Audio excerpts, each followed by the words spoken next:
Hello, everybody, and welcome to the Northeast Scene Podcast. This is Keith. And Tommy. How's everybody doing? Hey, today we've got another very, very special guest, a good friend of ours, virtuoso guitarist and South Florida hardcore magnate, Brendan Ekstrom. Hey. Hold on, I'm Googling magnate. Look it up. Brendan. How's it going? Pretty good. You know, I feel like that's a loaded question in these times, but generally speaking, I'm all right. Yeah, speaking of those times, tell us what your day-to-day is like in Corona quarantine. You know, in the beginning, I think I was doing all right, and I was slowly, every night I would have those nights where I was getting a little more like familiar with staring at the ceiling and not falling asleep.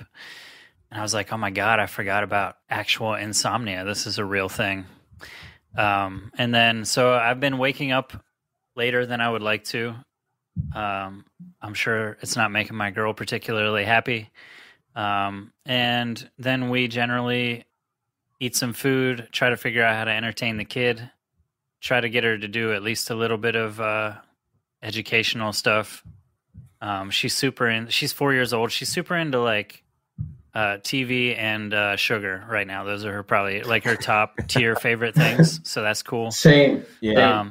But beyond that, like they've been doing a ton of crafts, which is really cool to see because I just don't have that in me to be like, hey, good morning, kid. Like, let's make this thing. Let's make these eggs out of like a old popcorn container. And like, that doesn't work for me. So it sucks because like all of our sort of bonding was mostly outside stuff and taking her to town and like having conversations with people and meeting people and showing her, like taking her to the lake and throwing rocks into the lake or whatever, just outside activities. So it's been different, but Circa is working on our Patreon. So that is that's an actual job where like we're trying to create content for that a lot. And for people that don't know, that's like essentially a subscription, a monthly subscription to the inner workings of a band and essentially whatever a band or a creator wants to offer. And mostly we're offering, tracks that people wouldn't be able to get elsewhere, different types of behind the scenes stuff that people wouldn't be able to get on Instagram or anywhere else on social media. And like, like yesterday I wrote like a long thing about, we do a suicide prevention shirt every year. Mm-hmm. And I was having a really hard time writing it this year because this quarantine thing is really bad for my mindset as far as a person who has just been moving and traveling all my life. So this just has really brought back a lot of depression, anxiety, stuff like that I've dealt with, and really reminds me of like the agoraphobia that like my friend who committed suicide, like he dealt with agoraphobia, and like this just reminds me so much of him just being stuck in his house all the time and having to battle that anxiety constantly. So I wrote a big thing about that on Patreon, like stuff that I just wouldn't feel comfortable putting on social media. So it feels really personal. And we have like a lot of cool support through there. So that's so how can folks find the Patreon? I have no idea. You'd have to ask somebody else. I'm trying to direct some traffic your way. I guess just Google Circa Survive Patreon and you will be directed there, so you can support the band. Just support Google first, as always. Of course. And then Why does it have to go through Google? Damn it. I'm trying to work on my own podcast, so that's like sort of slow going, but I'm stoked about that. But Let's talk about that a little bit. Now, folks, I've heard an advance of the podcast since I'm so well connected in the scene, and it's good. It's a good, well produced podcast. It's in-depth musical interviews like we do with a sports twist. When can we expect to hear it? When can we get our hands on it? I have no idea. All right. I feel like that's going to be the answer to most of my questions today. So you can call this "What's Going On" with Brendan Ekstrom. I have no idea. I like that. So I don't know. I mean, I'm working on it, and I was discussing with Colin a lot of ideas about it, but really he was just saying it might be a good idea to get as many recorded as possible right now, and then really start to formulate an overall plan. I had a plan. It was going to go up on Bleeding Green Nation, like the Eagles football podcast feed. Mm-hmm. But it's just too different. It's longer than it should be for something like that, and it's not totally sports specific. Like it focuses more on musician and conversation and like getting people to say crazy shit or interesting things that they've never thought about. Like as I was doing it, it started out with the sports thing in mind, but then as we started, as I got through a few of them, I really felt that was the most interesting thing for me. And the sports thing was also like, it felt like a secondary sort of thing. So may end up being two different things. I'm not really sure, but I'm having fun with it. Awesome. Yeah, it was great. I'm looking forward to hearing more. And I think the key is to just do it. You know what I mean? You just do it and you figure it out as you go along. You should trademark that, dude. Can you copyright that? Just do it? Yeah. I think somebody might have beat us to that, but That's a great slogan. it is kind of like, it is what Keith and I did though, is like we literally had absolutely no plan and then went, oh yeah, so we're going to get a hotel room and we're just going to record a bunch of shit and see what happens. Like, yeah, honestly, that's the best way to start anything, in my opinion. Unless you're putting in like a bunch of capital up front, then it's a terrible idea. You should definitely have a plan. Yeah, and have somewhat of a plan. We had an outline for what we wanted to do. Yeah. We had our guests booked, and we had a backup plan if one of the guests did not show up. So it all worked out, and it's coming together. You just gotta do it. Actually, the name of my podcast is going to be Coming Together. Brendan, tell us about your intro to hardcore, some of the first shows you went to, and some of the bands who made an initial impression on you. I was actually thinking about this because listening to your podcast, I know some of the questions that you've been asking all the guests, which is really cool to have like some recurring questions that people to hear like how people answer differently. But yeah, I have a surprise for you guys. How old are you guys? I'm 38, and Tommy, how old are you, Tommy? I turn 38 tomorrow morning. Oh shit, dude! Happy birthday! Happy birthday! Wow. Yeah. So I swear to God, when I turned 40 years old, my long-term memory it is seriously just like I have to sit down and meditate and try to do research in my own brain, like dig through a library, just a dusty, fucked up library.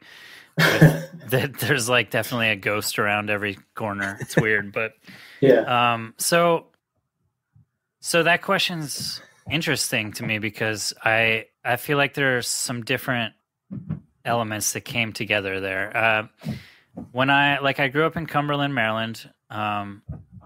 It's about 4 hours west of this area in Philly where everybody that we know grew up. And there was no real scene around there.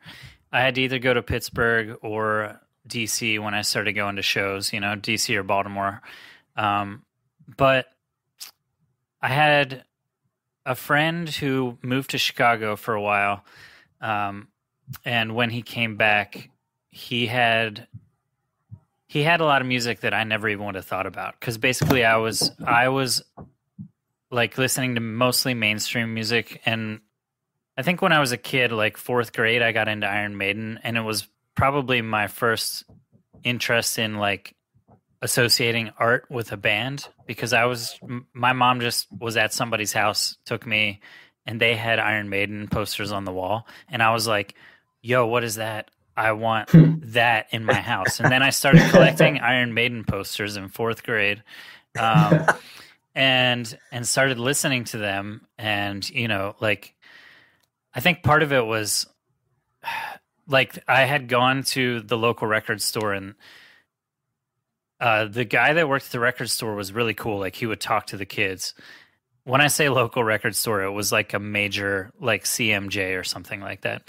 But he would tell you, like, you'd come up with a thing like Spin Doctors or something, and he'd be like, dude, don't buy that. What the fuck are you doing? And and so, like, he got me to buy like Iron Maiden and Eazy-E, and I went home and my mom was like, you're not listening to this Eazy-E tape, dude. which like I was kind of like, so I went across the street and listened to it at my friend's house, but I also now I'm like, yeah, I should not have been listening to that. Like, there's nothing on there that I should have been repeating when I was in 4th grade, you know? That's funny, because in 4th grade, I had the same battle with my parents, the Onyx tape. Yeah, dude. But there was a big battle over that, and but it was good. Yeah, it's a necessary battle, I think. Because now you can look back and know that your parents they were at least trying to be parents, right? And they weren't just idiots. So that's right. That's nice. They were making an attempt at it, at the very least. So I don't know. So that.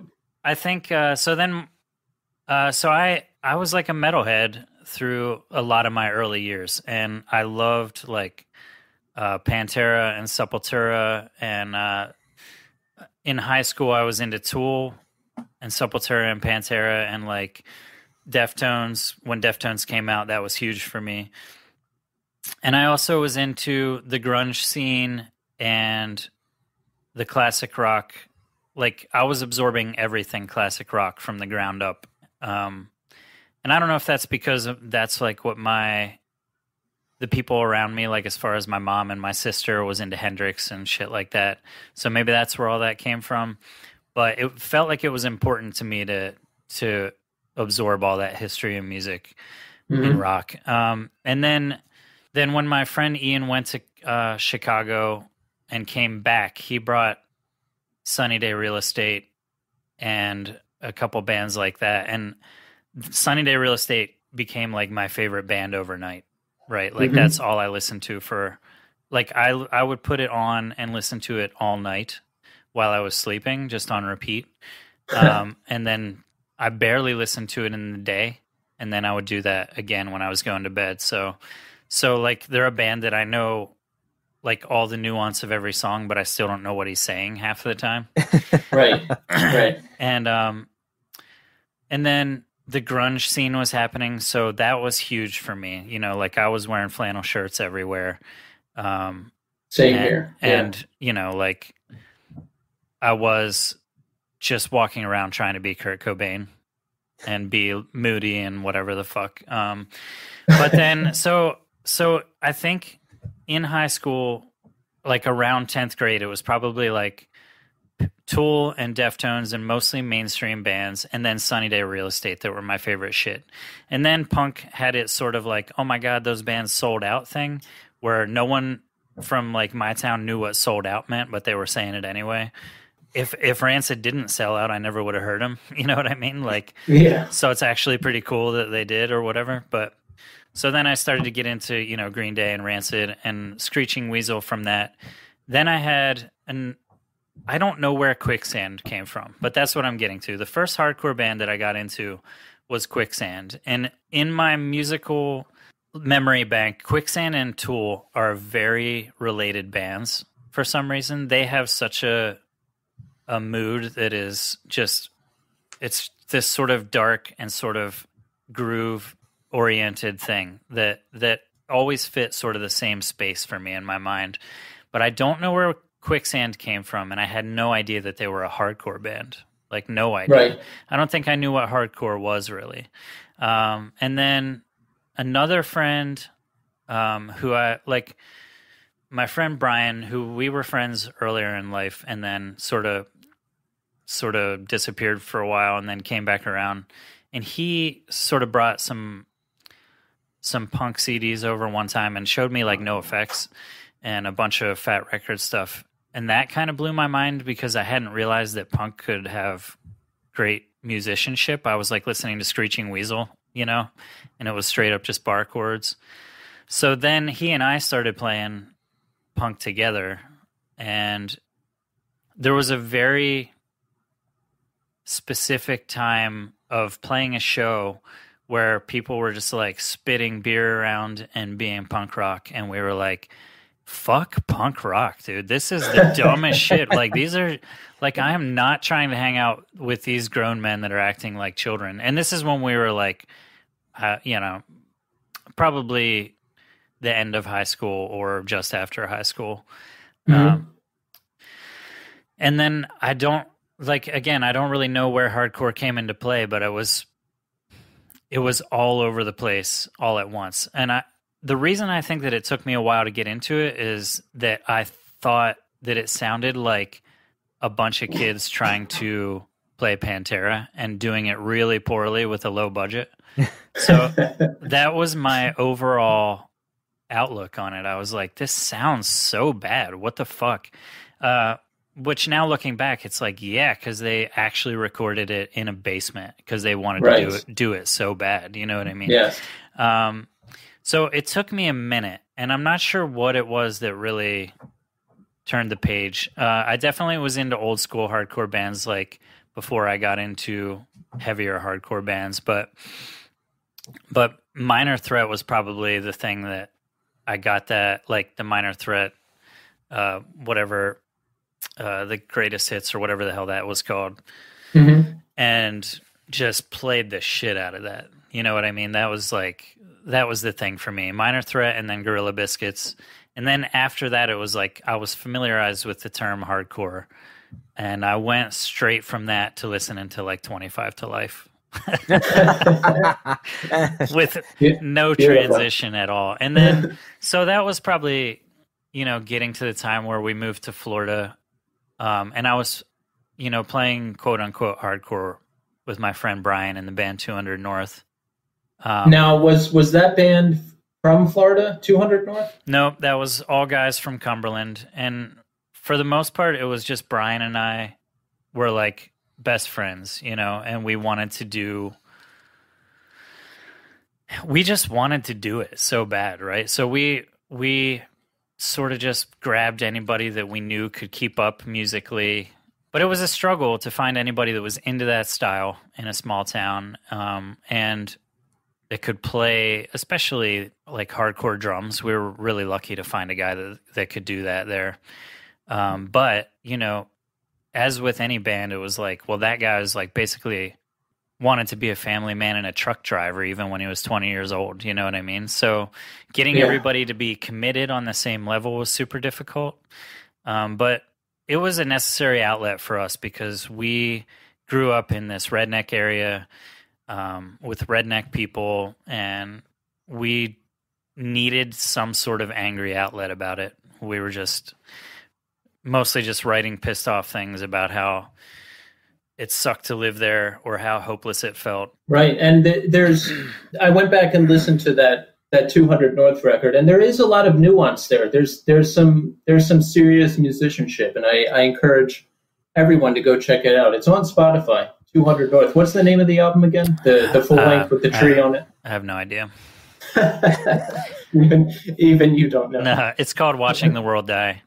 Very uplifting. Yes. But yeah, so the thing about, it's interesting, the musicianship on there, right? I think it's unique. And not like if you listen to Converge or Botch or something, it's like, wow, these guys are amazing musicians. Whereas we were like, we're not amazing musicians, but I didn't come from a place where I listened to a lot of hardcore. So I was doing weird shit in there that might not have been necessarily associated with what you would think of as hardcore. So how did you end up in Florida?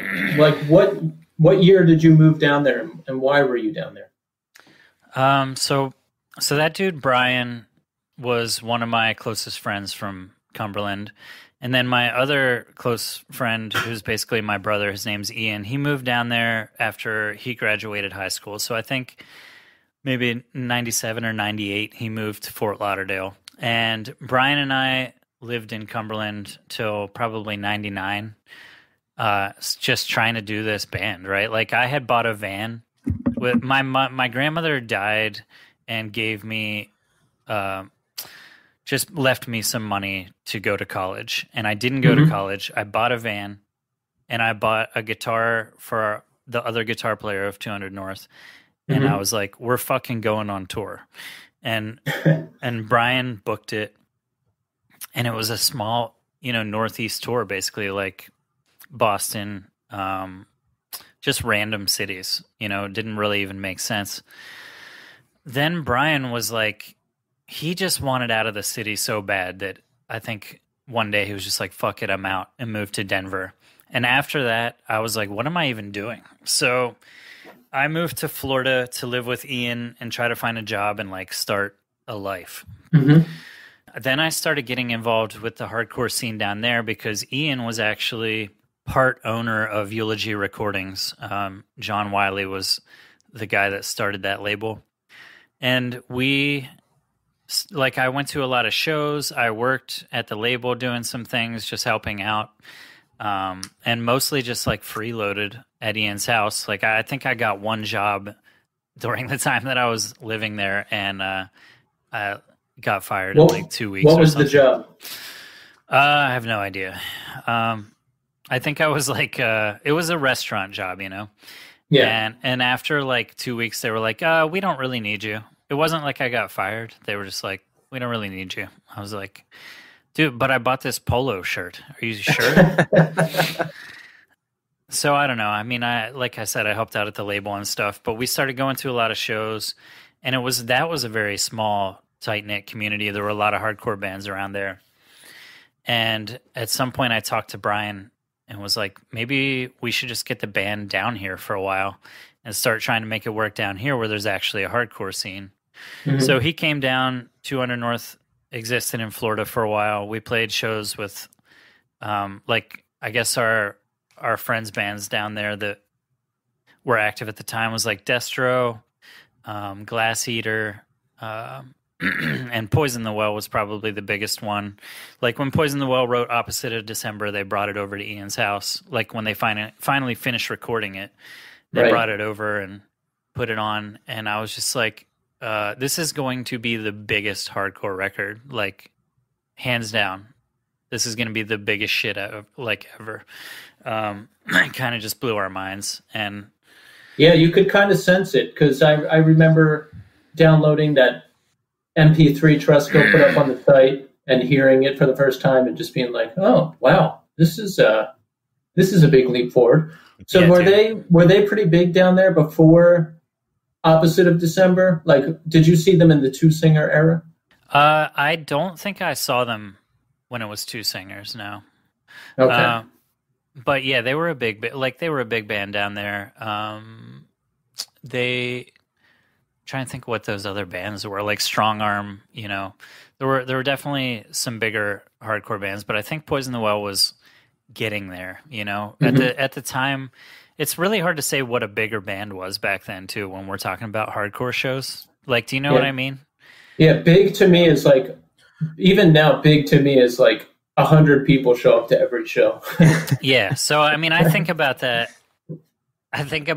when I think about like Circa, and I wonder about the bands I listened to in high school. Like, I wonder what kind of venues Quicksand was playing. You know what I mean? Yeah. Like at their peak.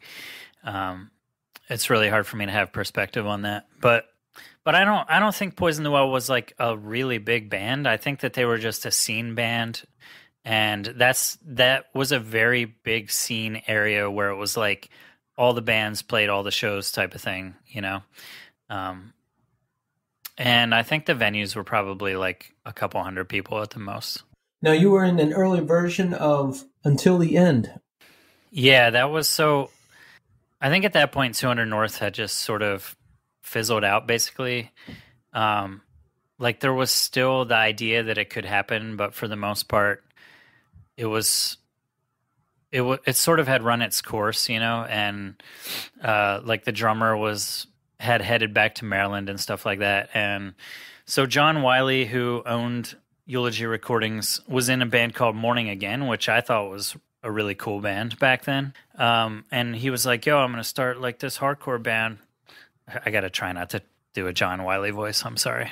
It's like, it's a habitual thing. Everybody does this, like that John Wiley voice thing. All right. So he was like, yo, I'm going to start this hardcore band. And I was like, cool, man, maybe it'll be like Morning Again. But when I went to play with him, it was me and him, Dan Mason, who I'm still buddies with, Pete. Like, I can't remember all the original members. Some of the guys are still in the band. Mm-hmm. But I was one of the first guys there. And he was basically just like, all right, we're basically just ripping off that Hatebreed album. Yes. And you can hear that. And Tommy and I were talking about this yesterday. I love like really ignorant straight edge music when it's done well. Yeah. It's just and there's some bangers on that first EP for sure. So I mean, that's what it was. And then I would try to play like a little octave chord or like do like not even a melodic lead, just like a melody of one note, you know, harmonize one note. And he was, no, dude, I don't think you understand like the type of people we're trying to write this music for. Like they don't want to hear that shit. This is just like, we're basic, like I'm censoring the conversation, but it was like, the point was we're like dumbing down the music to basically, like you're saying, write ignorant hardcore. And it took me a minute to get into that mode and be like, all right, I'm playing bar chords and it's basically just beat down shit. Yes. But it was fun. I think I only did like 4 or 5 practices, writing sessions with him. And it was, I mean, it was always like a lockout in some weird parking lot in Florida that people had to go practice at. But I mean, it was a good time. And I kind of wish I would have got to play Hellfest or something with him. I think it would have been a lot of fun. But so I wrote some of that first EP, and then there is just like a revolving door of members. If you wrote out the list of people that played in that band, and they're also like a straight edge hardcore band, obviously, which after the first probably 10 practices, who knows how many members were straight edge anymore, but it wasn't a lot, maybe 1. So I have a question for you. With 200 North down in Florida, how the hell did you convince everyone else to just move down there and continue the band? Like Maryland to Florida, that's a big move. It was not hard to convince Brian. You know, I think like we sort of were brothers and we just wanted to do it. Like I said, we had high hopes for it from the beginning, and it was like the kind of thing where when we were young dudes, we just like talk about our dreams at night, you know, walking around the city and being like, one day we're going to fucking do this, man. Like we're going to make something out of this. And the other guys, I really don't remember. It's just like, if you have been to Cumberland, Maryland, the desire to leave there is high, right? So that weighed in our favor as far as like, yo, if you come here, you won't be there. So that was part of it. I don't know. I think that it was just a short-term thing for some of the people, maybe. Like, come down, we'll see how it goes, you know? So 200 North fizzles out. I guess people just lost interest or moved back to Maryland. I mean, that's the way I'm painting the picture right now. I don't necessarily know what happened exactly. I think the next thing that did happen, though, was we went to Gainesville Fest, and I have no idea what year it was, but I'm pretty sure This Day Forward played. It was a really cool year. They had it in like this weird campground lodge that was like a Boy Scout thing or something. So it was really just like this large cabin that was like a big open room. I think you were there one year, Keith. Never to Gainesville Fest, but I think the one you're referencing was in the year 2000. Okay. I think. Yeah. So, I mean, that was a really cool festival for me because I got to see a lot of bands that I had never seen. Like Code 7 was there, and they just blew my mind. That was the first time I ever saw them, and that was in their 2-singer phase. And you know, like Saves the Day played, and Morning Again played a reunion show that was crazy.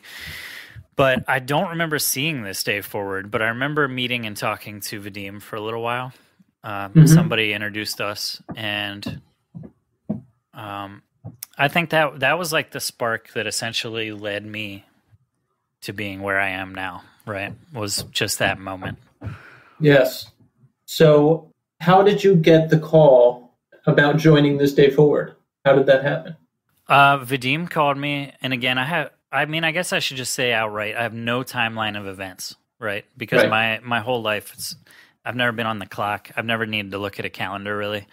So I don't know what year any of this shit happened. I do remember that when Y2K happened and we were all in Florida and people were like hiding under the bed because they thought there were going to be like a missile strike and shit. But that's it. That's it. So at some point in my life, Vadim called me. I'm assuming at Ian's house because there weren't like cell phones or anything. And basically said that Golan could not do a tour. He really liked my guitar playing on the 200 North records and thought that it might be cool for me to fill in and do some stuff with him. So that was the first thing that happened. And I was like, sure, man, that would be awesome. And then were you on that tour? No, the only tours I was on were that 2002 tour with Not Waving But Drowning and Hope's Fall and Open Hand, and then the Thursday tour in, I think, so 2003. You were on like the US tours, the larger ones. Yeah. Right. So I don't even remember what this first tour was. I think we played with like Four in the Chamber somewhere though. Oh, that's beautiful. Yeah, but I don't remember that tour. I just remember that Vadim called me, asked if I could fill in. And I was like, hell yeah. And then we did the tour. And then a little while, it might have been right after the tour that we were at the diner in Langhorne. Yes. This is where I first remember meeting you. Now, me too, yeah. I was upset because this girl I liked wasn't talking to me as much as I would have liked. And coincidentally, that girl was Tommy's ex. What happened? Tommy, who was on the podcast with us right now. Wait, which girl? Yes. I don't want to say her name, but we talked about her in the first episode. Oh, okay. All right. Yeah, your ex, who I think you were still with at the time. And I was like upset that, I wasn't talking to her as much as I'd like, so I was like banging my head against the wall. While we were so that sitting. is my first memory of you. Yeah. Is sitting in the corner of the booth and just banging your head sideways against the wall. Yeah. And me being like, yo, what's the deal? Yeah. What's the deal? Yeah. I wish I could remember that conversation. I remember you imitating me doing that too. Oh, good. Yeah. So that. I think that honestly, though, I feel like we hit it off like straight away. That's my memory. No, we always got along right from the get-go, and that's a good thing. Now, Mike Shaw told me that you learned the This Day Forward set just from watching Golan play it live once. Is that true? Absolutely not. So we that's been pervasive. That's been a rumor for years. Like that's been one of the urban legends. Because that would be, it sounds like a cool rumor. But that's clarify a really cool. for it. Yeah, we can edit that part out. So so basically, I think it was actually the end of the tour where we were at the diner, and at that point, I had just been asked to fill in for that tour, right? And then Colin came up to me, maybe a little high. He definitely was buzzed. But I don't know if he was drinking or high. And I think I was sitting at the table with you or somebody, and he just sort of wandered over and was like, hey, man, like, that was really cool. Like, I think we might want you to do that permanently. I don't know if, like, Mike's going to want to do it anymore. Like, you can think about it, but, like, let me know if you'd be into that. And then he just wandered off, like floated away.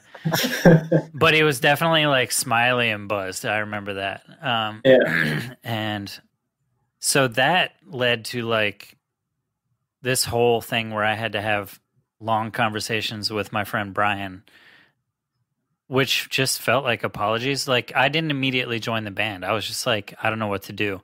And then there was a moment where I was back in my hometown, and Brian and I used to always go to this Chinese restaurant, and I got a fortune cookie, and I wish I could remember the exact words, but I actually still have this pile of fortune cookies that I have kept over the years.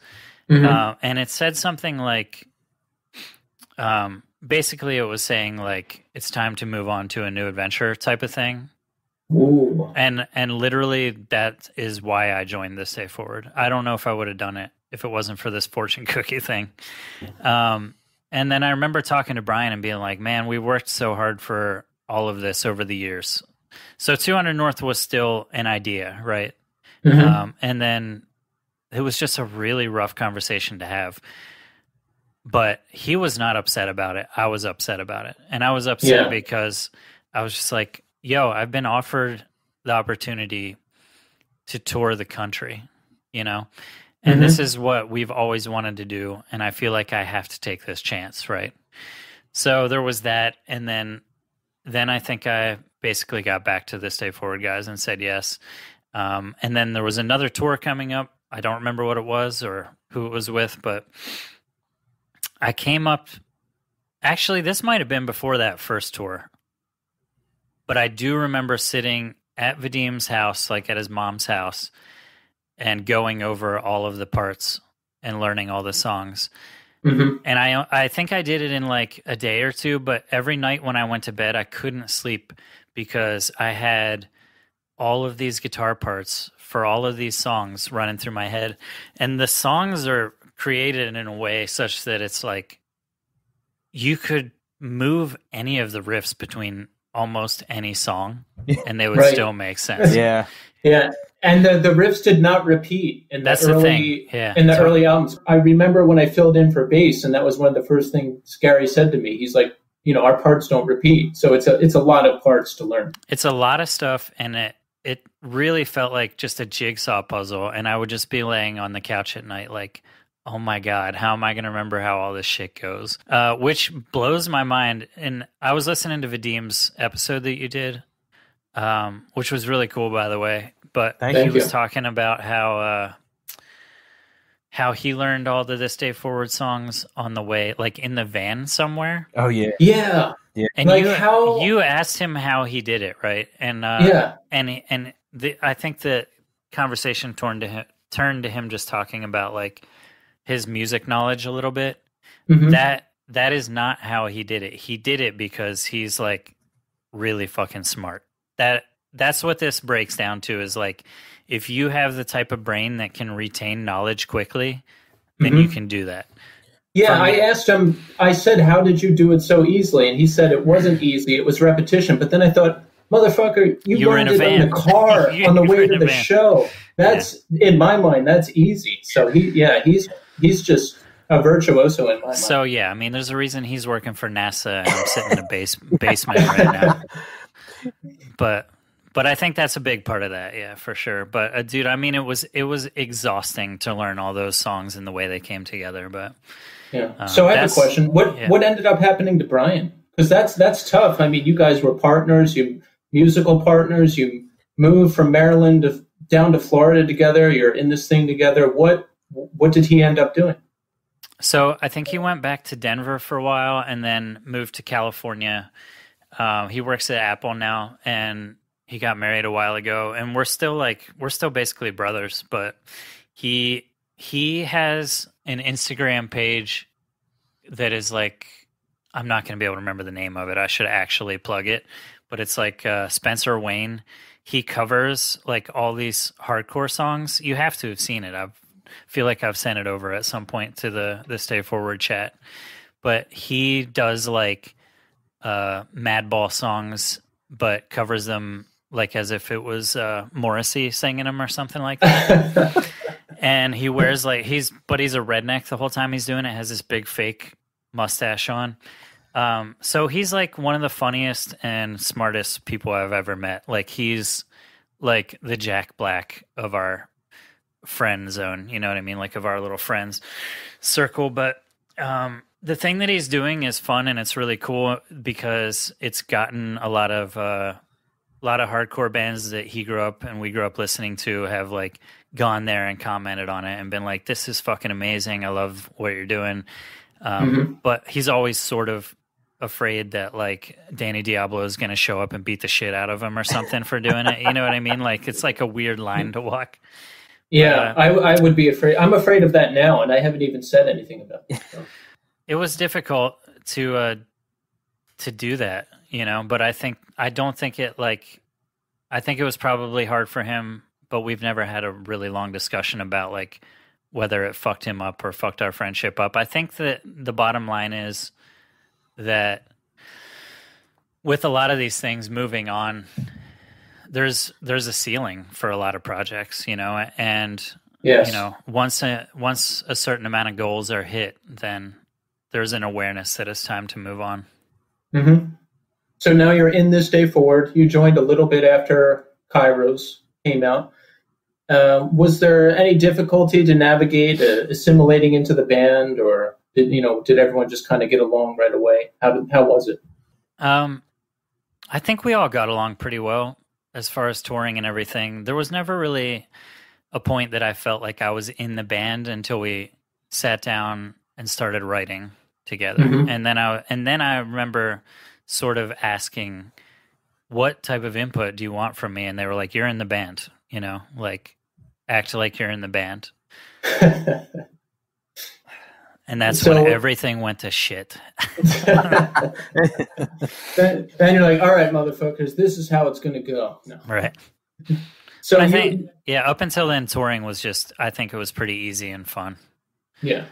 So I was talking to you a little while ago, and you said you wanted to correct some mistakes Mike made on the podcast about the Equal Vision basketball game. That's right. I'm here to set the record straight. Yeah. So let's hear about that. All right. It's going to be short. Yeah. And folks, in case you didn't hear, there was a basketball game, I think at Hellfest 2002, where members of All Else Failed and This Day Forward and the guys who work at Equal Vision all played basketball together, and that's ultimately what led to them getting signed to Equal Vision. And Brendan is going to give us his take on that story. So, Brendan, take it away. Yeah, so they had a basketball court there. So people were playing basketball all day while the Hardcore Fest was going on the other side. And Mike so he was on a team with Steve Reddy, and I don't remember who else was on that team with him.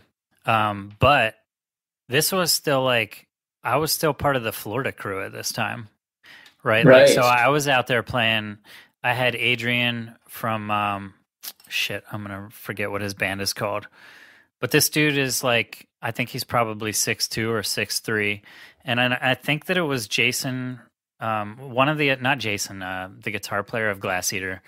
So I had the Florida crew, and I just wanted to say that Mike's team was like 15-1 because we were the only team to beat them, and that was part of the conversation that day was Steve being like, "Yo, you guys are the only team that even, gave us a run. Like, that was crazy."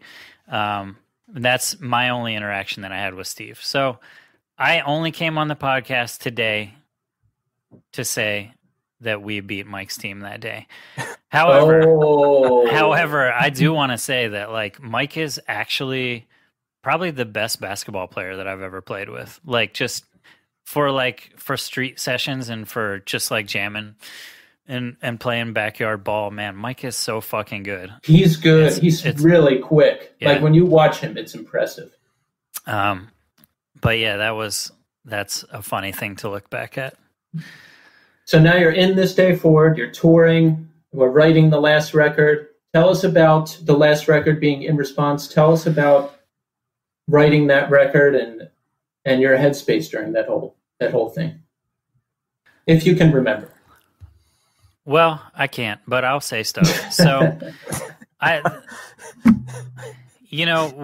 it's interesting to hear. I'm glad everybody else sort of had these conversations first so I can be reminded of how some of the stuff went down. But, we were in Colin's basement, his parents' basement. And Vadim saying that we were there like 5 days a week just kind of rocked me. I was like, holy shit, we worked hard on that record. And that probably explains a lot of I guess the discontent and sort of the issues that we had while we were writing that record, because I would say that the majority of the input as far as writing came from Colin and Vadim and I. And I remember actually being sort of bummed that Gary wasn't writing more music, because I was under the impression that he wrote a lot of music for Kairos. And to this day, Kairos is my favorite This Day Forward record. And part of that is maybe just because I can see it from outside. Like I can tear In Response down if I want to and think about all the things, have all the memories and associations, but I can just put Kairos on and listen to it, right?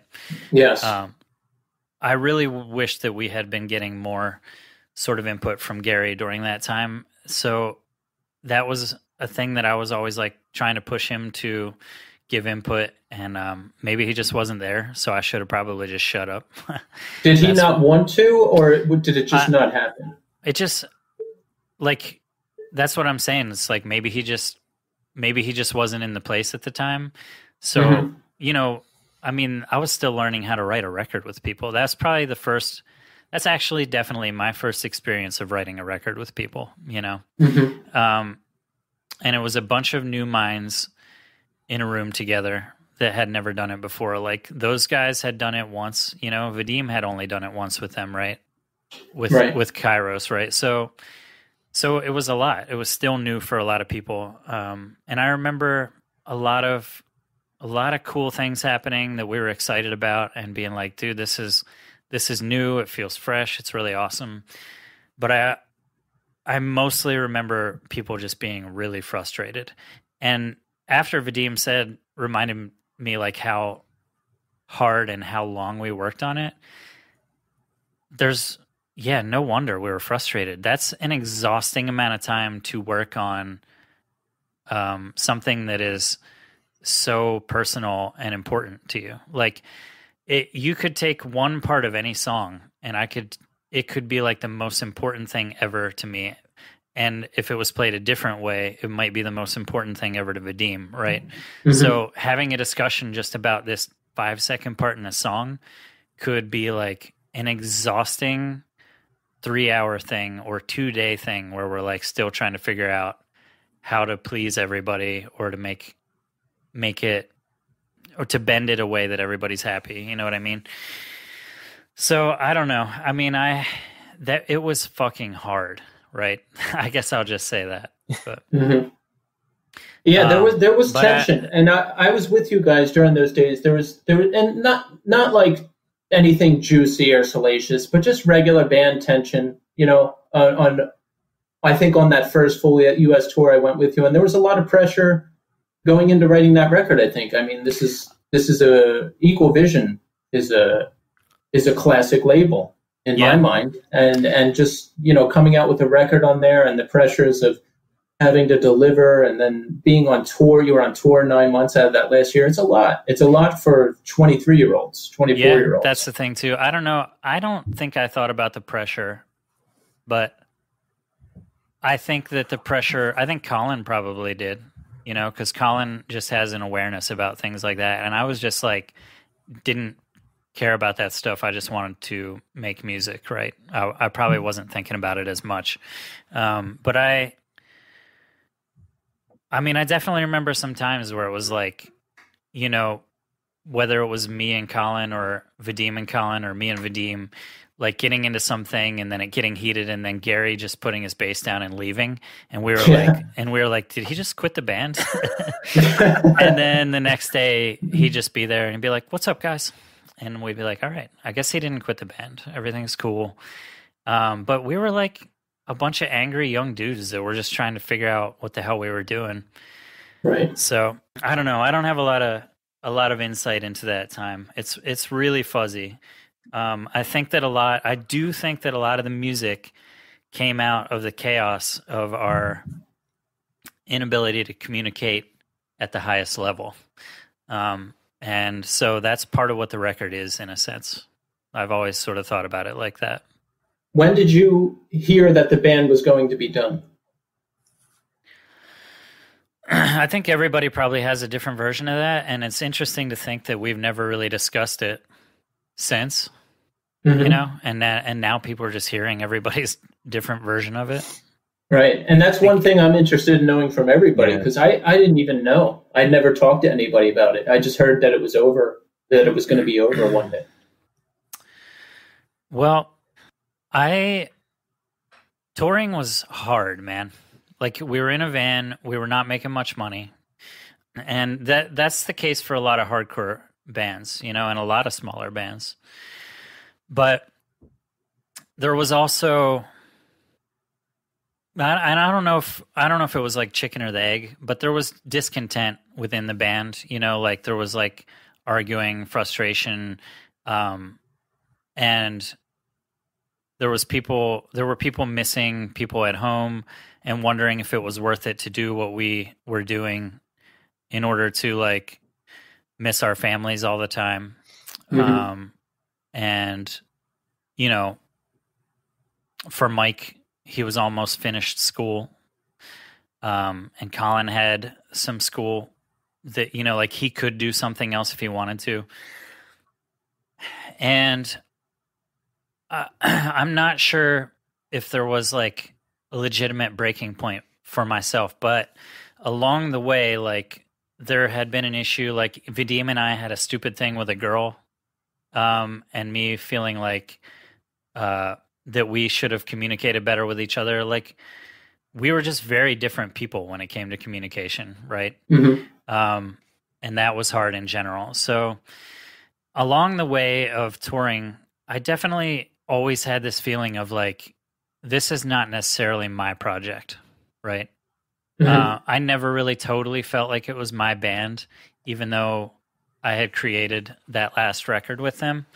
I felt like as we were touring, the last few tours, it was slowly becoming a thing where I was like, I'm doing this for Mike and Gary and Colin and Vadim because they started this, and they, like the way that I had a dream with Brian to create this thing, they had a dream to do this, and it's very important to them. And like whether we fight all the time or not, like I absolutely love all those guys. Like that, it was very much a brotherhood, you know. Like those fights felt like brother fights. Like we were just bickering about like just getting in each other's way all the time because we were fucking sleeping on top of each other in a van. So, that also, I was going to say, I don't want to like interrupt, but I also feel like that's like a sports connection. As somebody like that played sports a lot, like that's like when you're in a really good team and you gel with people, like you have those arguments because you are so close, but it's also because a lot of it comes through like you care so deeply about what you guys are doing together that emotions just run high. Like I think that it's just natural. For sure. And familiarity breeds contempt, but it's like a family. Yeah. I mean, you're with each other all the time. You know each other. You know how to really needle each other. So, you know, you have your little scraps, and then you pick up the pieces and you move on.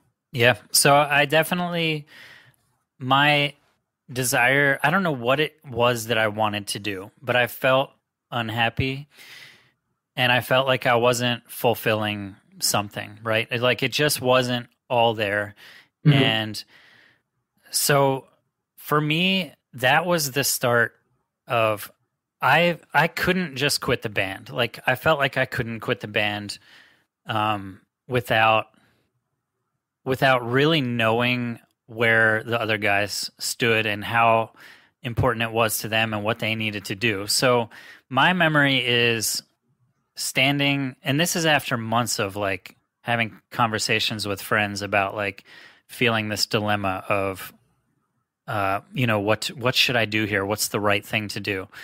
I remember being in, I think it was Ray Harkin's house in California, and just talking to Mike alone for a little while and sort of just opening up to him and saying, like that I didn't want to put the pressure on him, but I felt like I really needed to know if it was something that he still wanted to do, because I just felt like I was not fulfilled at the time.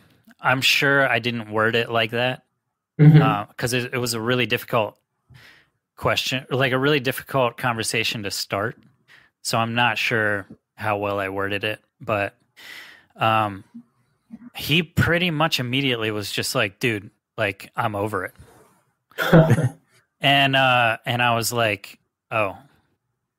So it's probably like everyone was waiting for someone else to say something, and then it's like, oh, thank God. It really might have been like that, except for I know Vadim would have kept playing in that band for forever. You know what I mean? So, I had a long guilty conscience of having just these very, they were my truth. They were my thoughts that I was feeling like, like part of me loves this, but it's not really where I want to be. And then Mike sort of set me free in that way, like feeling like it's valid to feel this. My memory of it is that I essentially quit, right? Like that the band didn't necessarily just break up. I was just like, yeah, well then if that's the case, then I don't really want to do it anymore.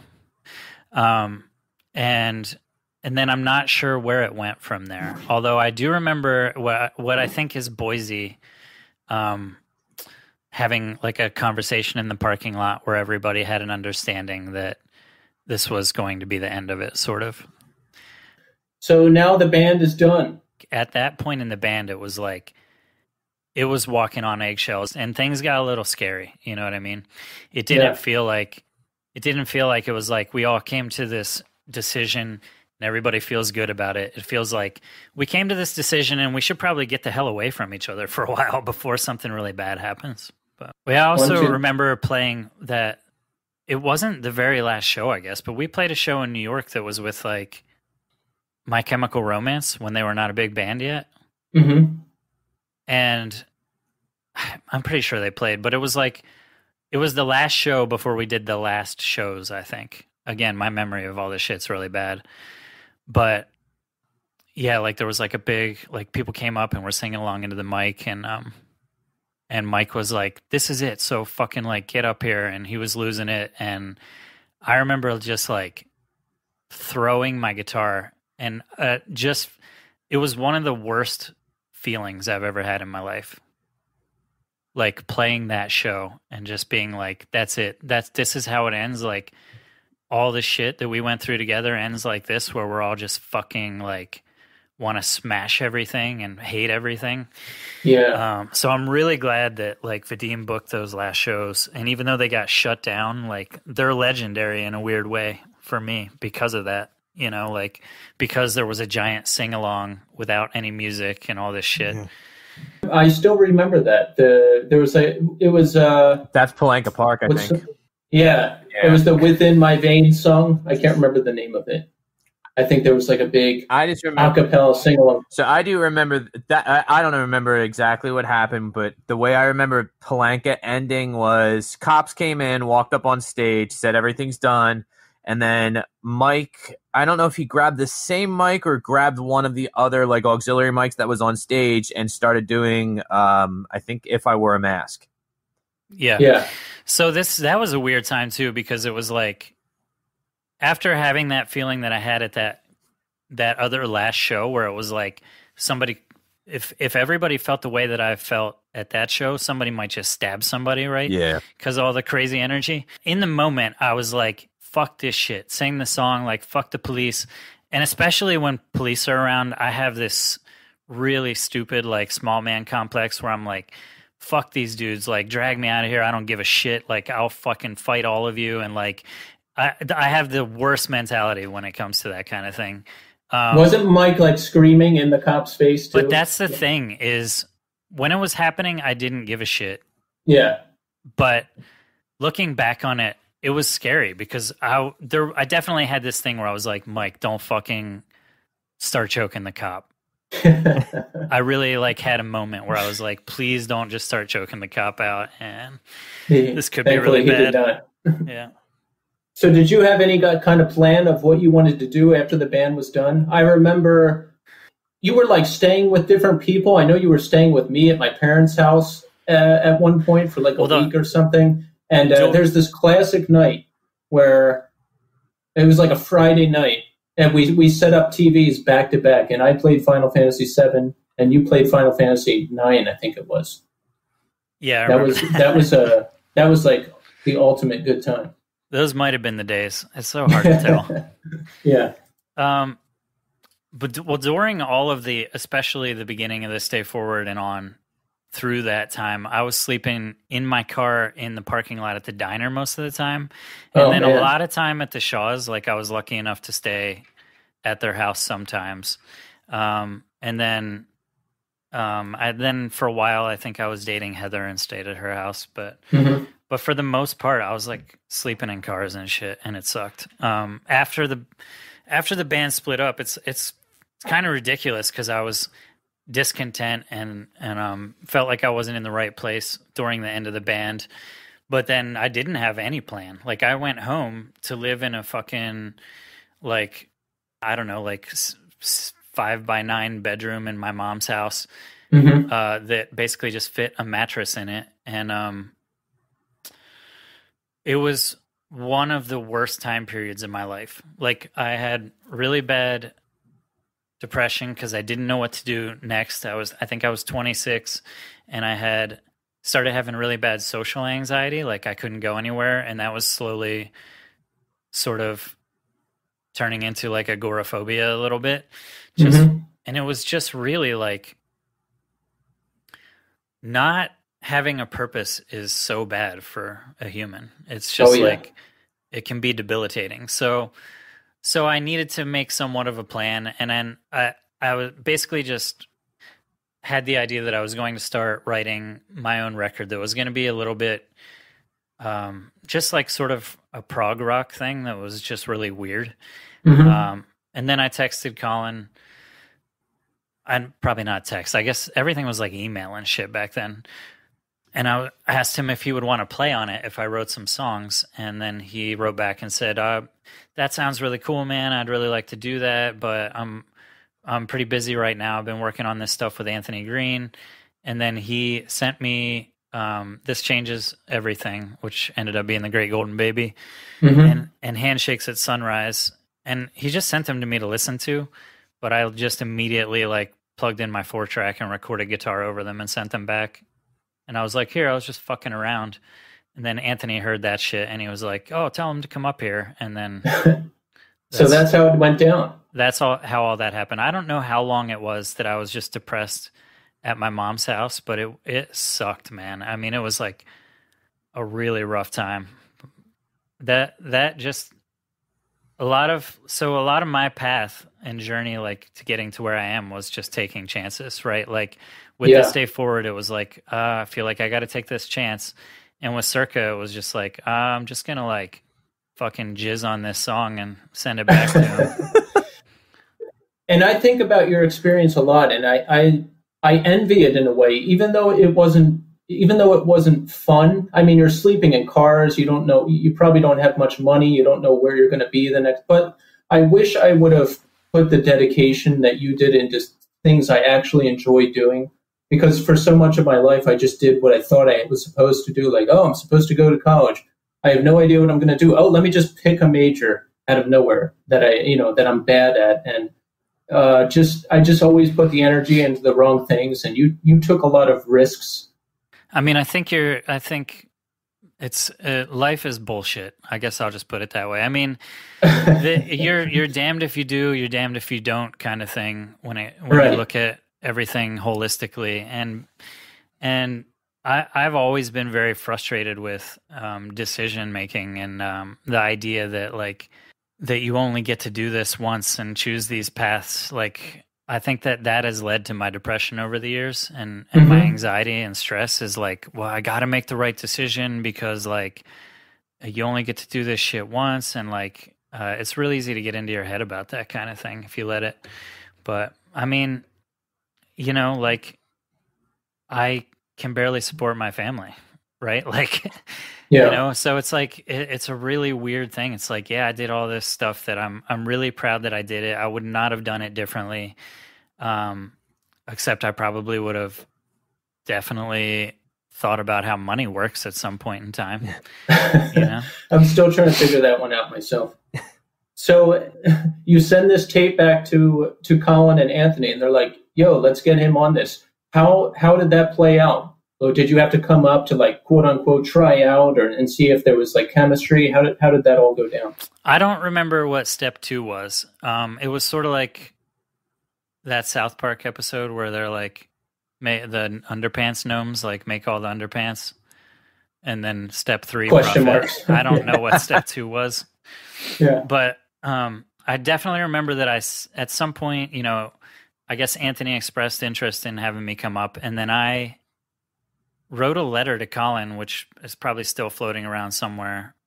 And I don't know what point in the process this was. Like, maybe we had already really started making music together. But I was just like, yo, like, I know that I basically quit this day forward. So that's why I'm saying I think I quit the band, because I always felt responsible for this day forward, right? And I felt like I had to convey to Colin that, like, it wasn't because I didn't want to be committed to something that I quit. You know what I mean? Like, that it was for other reasons. So at some point I sent this email to Colin just saying, like, this is what I want to do, man. Like, this is the type of music that I wanted to make. This is the kind of thing that I felt like I was reaching for but not quite getting. And I want to, like, do it the right way, and I want to do it for as long as possible. And I want to, pick the people that are committed in the same way and on the same page.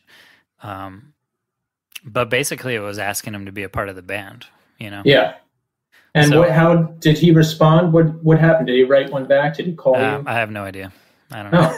Well, I am here currently. We do know that you are in the band, so I'm guessing it worked out. Yeah. So again, I don't know what happened exactly after that, but so it kind of was confirmed that I would be a part of it. I don't remember how he responded to that exactly. And then I think I was still in Maryland at my mom's house, and I was on Instant Messenger, and I was like, Colin, like, I think we should ask Nick Beard from Taken to play bass. And he's like, but he lives in California. Like, what? So I hit him up, and I was like, Nick, like, what are you doing these days? And he's like, I'm going back to school, blah, blah, blah. And I was like, don't. And then I sent him Handshakes at Sunrise, and he was like, all right, I'll move out there.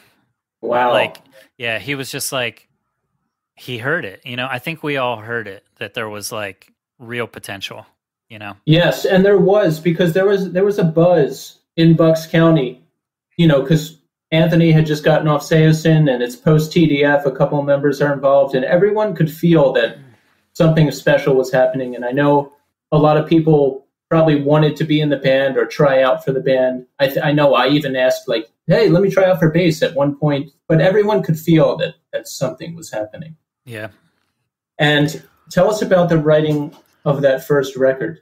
I mean, this is a wild situation. Like, a lot, I know Steve and Nick don't know everybody, and you probably didn't know Anthony very well, and now we're all like, hey, we're living in this house together, and we're writing this record that's going to come out on Equal Vision. Yeah, man. So, I mean, I was back up here sleeping in a fucking car again in the parking lot. Your destiny.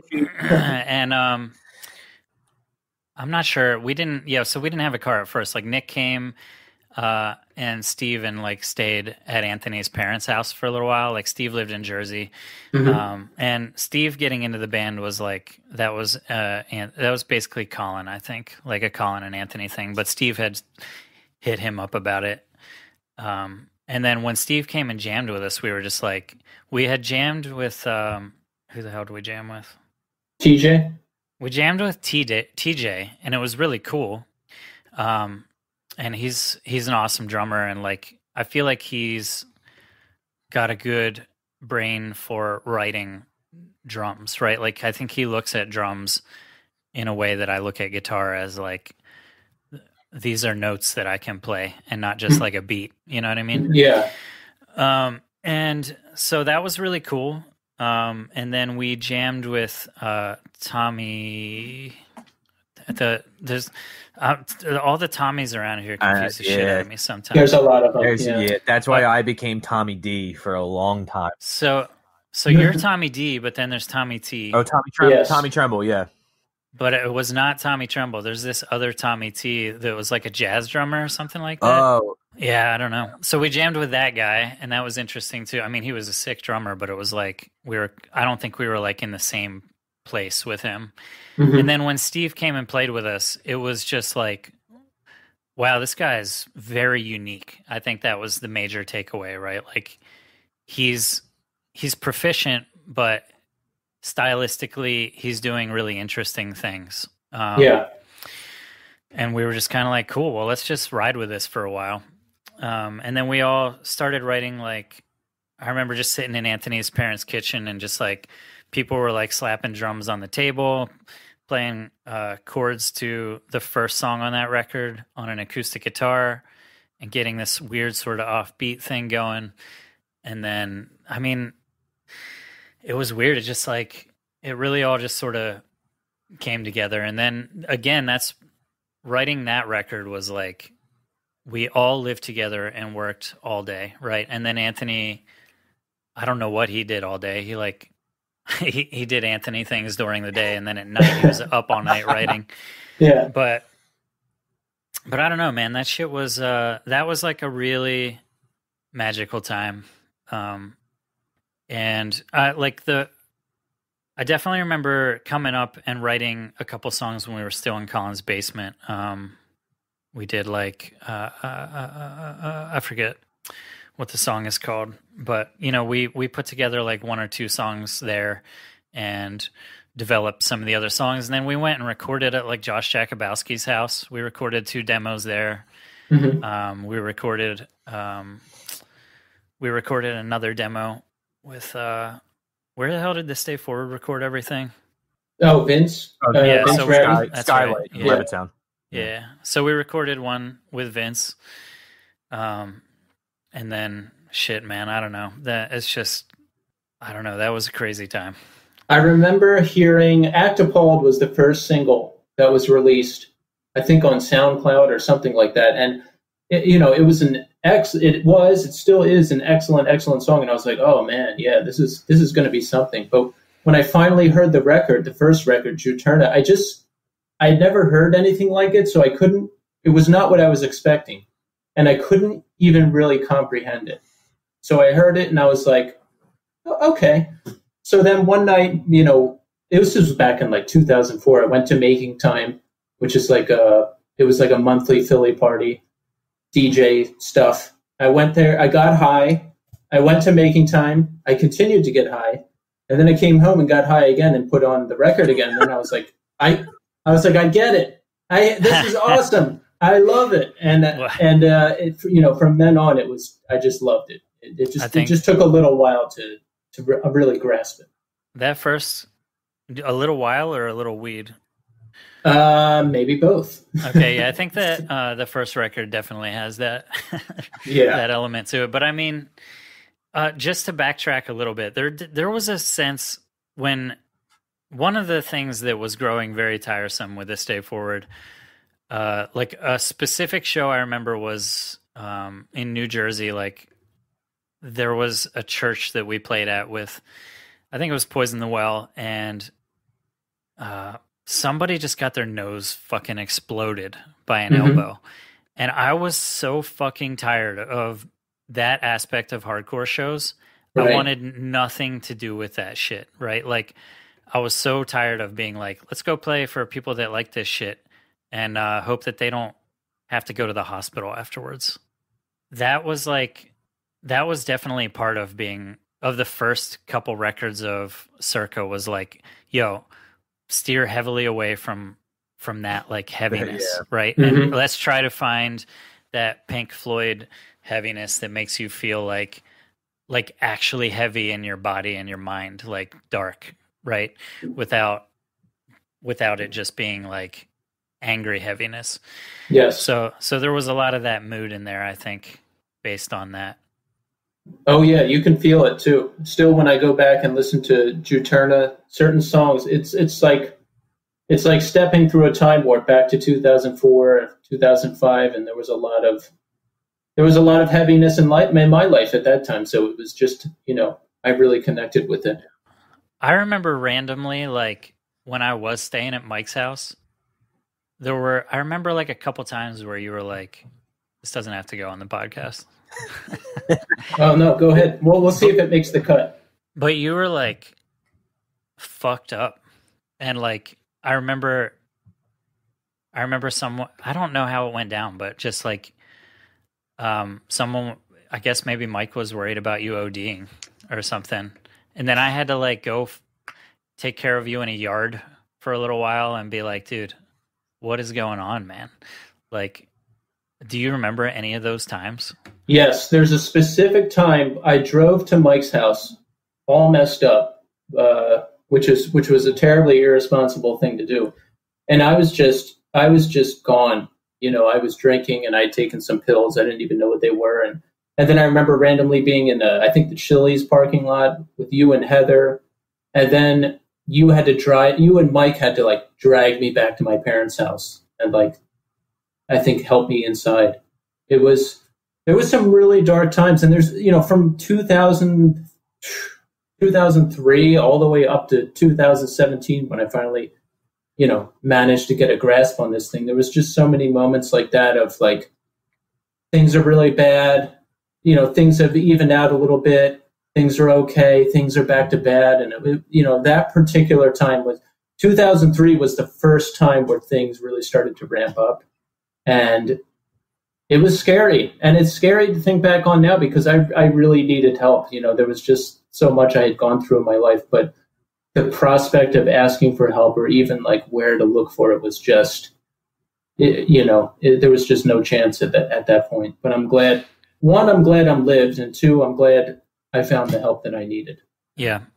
That's such a weird thing too, because when I was writing this thing up for the suicide thing that I was talking about earlier. And, in the message, I'm sort of like, if you need help, reach out. And just writing that down feels so stupid because I know the people that need the help the most literally can't fucking reach out. Like, it's an impossibility. Like I always think about like with Keith, like there was times where Keith and I have had this conversation before. And again, this is like one of those things we can cut it if we don't want it on there, but like, Keith and I have joked about this before, but like that's kind of our sense of humor is like I had at one point in time, I think in 2015 or 2016, I had written Keith's eulogy. Like I had written shit down. Like I knew like if he's going to keep going doing this shit, like this is going to happen in the next 6 months. Like I'm going to fucking be at this kid's funeral.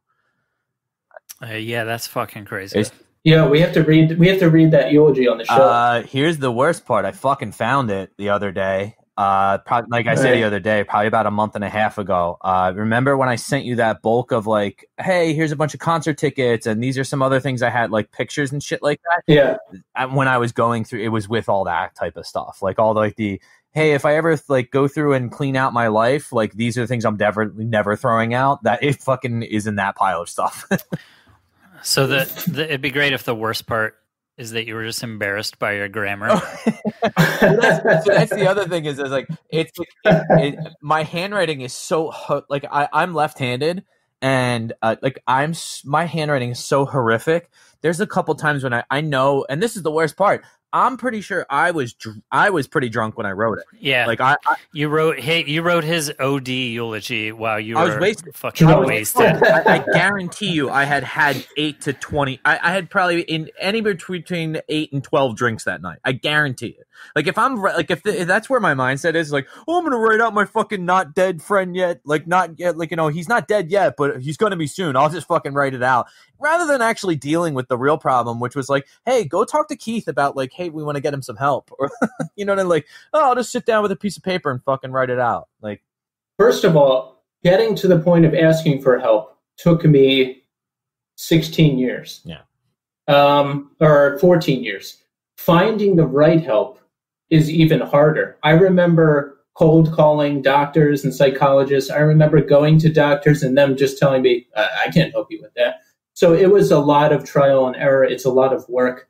So, I mean, I don't know if anyone's hearing this, that this could potentially help, but try to will yourself into asking for help and don't give up if shit is difficult right in the beginning, because finding the right help takes work. And if you're dealing with problems with alcohol and drugs specifically, message me and I can tell you what worked for me, and maybe that'll help. Yeah, for sure. Like that. This is a weird time for me to be like to be 5 months sober during a quarantine is like I definitely have a box of like rare scotch in my basement.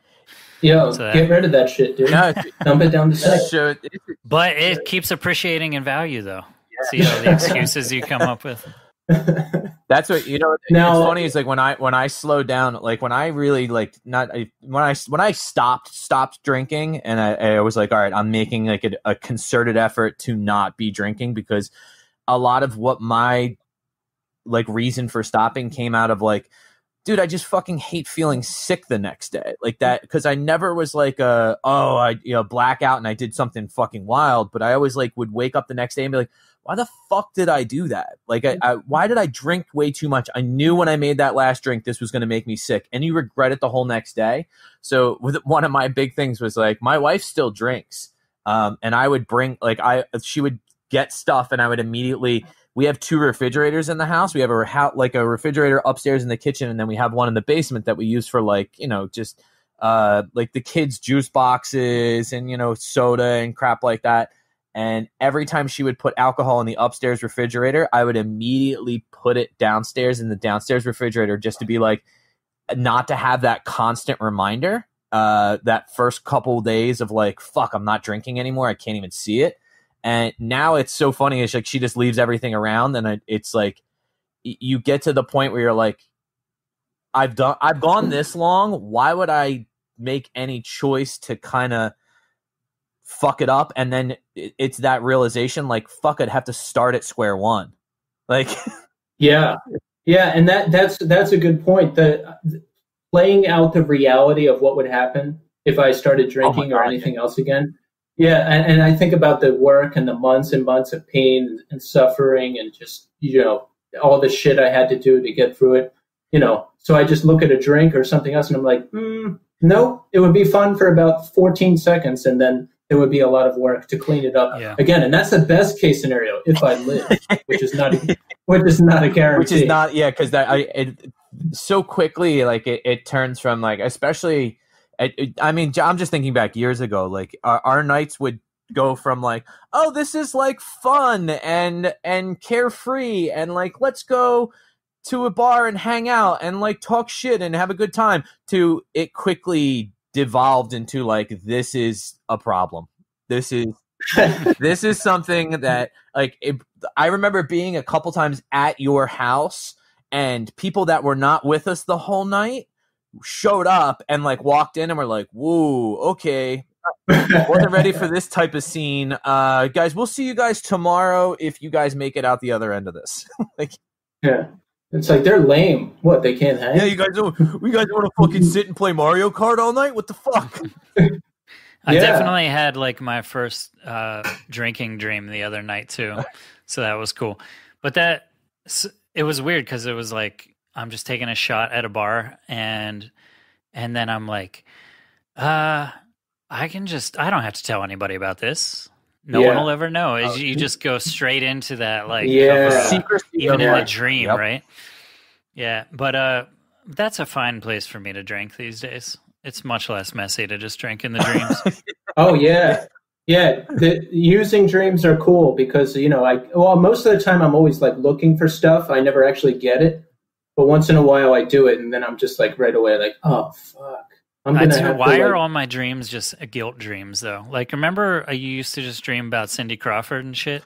Yeah. What happened to all that? Now it's like I fucking murdered some guy that I don't even know, and I gotta hide from the police in a drain. Everything's a cover. Everything's like I've done something extreme, and now it's me trying to clean up the mess of what I've done. Like, So, but is that just because we have done so many things that we have guilt about that we like need to free ourselves from somehow? I think that's a lot of what it has to do with, like, because I think back on, I think back on times just being at shows, and it's funny that you were talking about like the being at shows and like seeing things that were violent, and you were like, oh, we got to get away from that.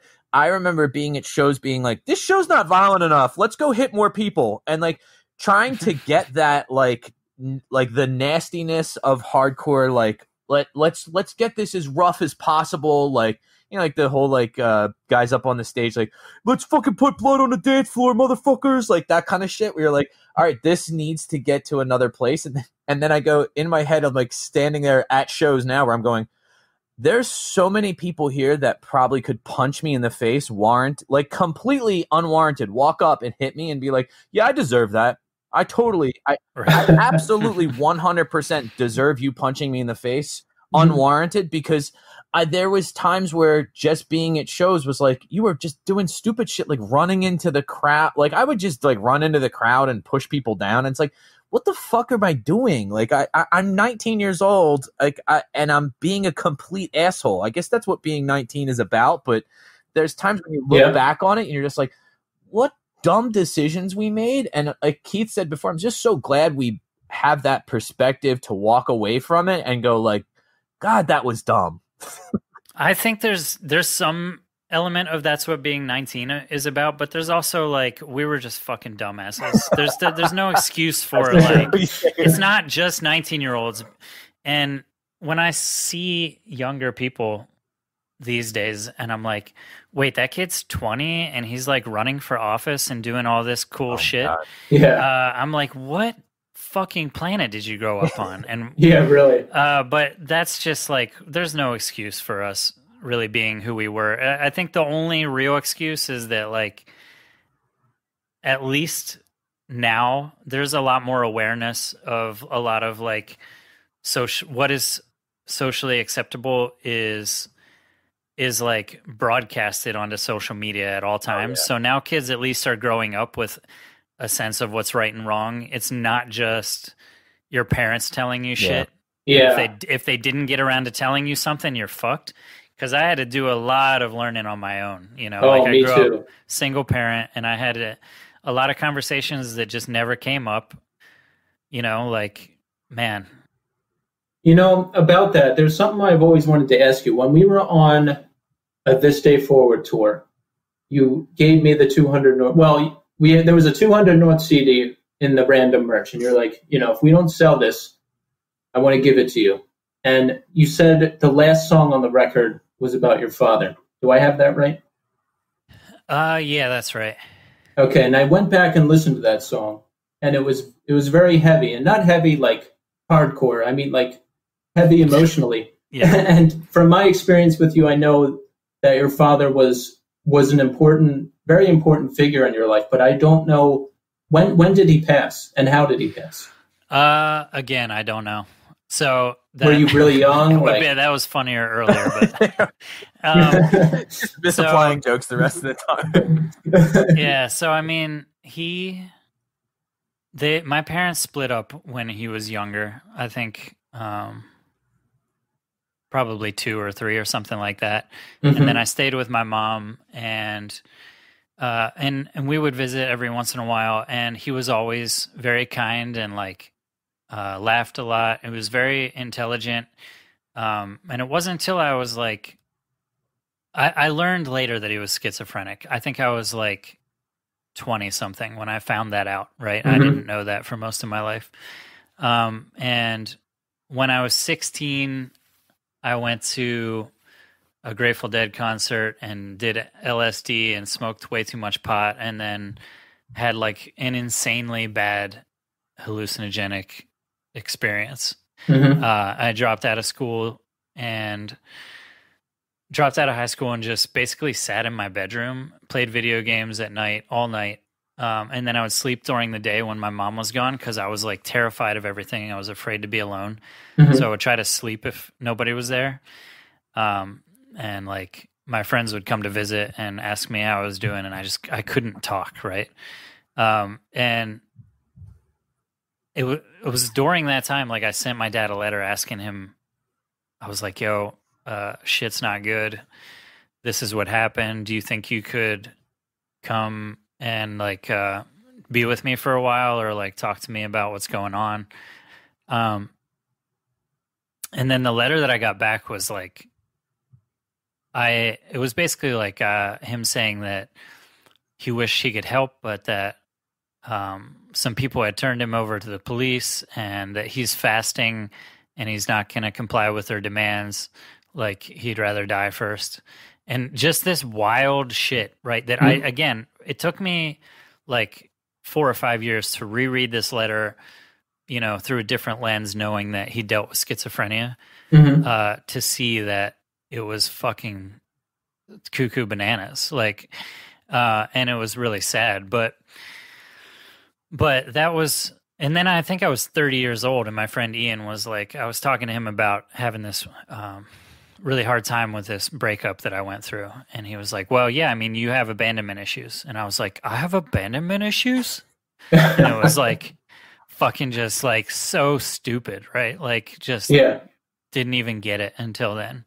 But yeah, that's kind of what that song is, just sort of like, I think I'm like actually just super emo, like reading the letter that he sent, and like just fucking super melodramatic. I was so fucking dramatic back then. Like, oh, me too. It's just ridiculous to look back on how I would comb song lyrics for like the saddest ones and grab them to put in my Instant Messenger profile, and just super melodramatic. A big part of like the past few years of me growing up is realizing how I acted for so long because I was lonely. Like, based on being a lonely person who really needed to have something fulfilled that I have never figured out to create within myself, you know? Yeah. Like I've done so much dumb shit. Oh my God. Yeah. Oh, me too. I have this, like almost like physical reaction of like my body gets like chills. Like I can't fucking believe that was me. Like it was such a world away from where I am now. Like it's like, oh my God, fuck, that was me. And that was me a decade ago. You know what I mean? It's fucking wild. It's weird how much it's changed, for sure. So Brendan, I want to jump ahead a little bit. Circa Survive's album Blue Sky Noise, that was a major label release. Now, you're the only person I know directly who's had an album out on a major label. Can you tell us some of what you experienced with that? Well, you mentioned earlier, like the pressure of a label with This Day Forward. I didn't feel it back then.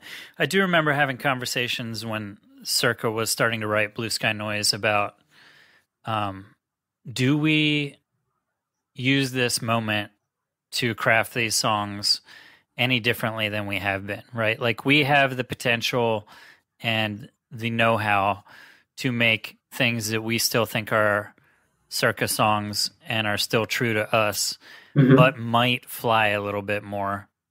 And then we pretty much were just like, no.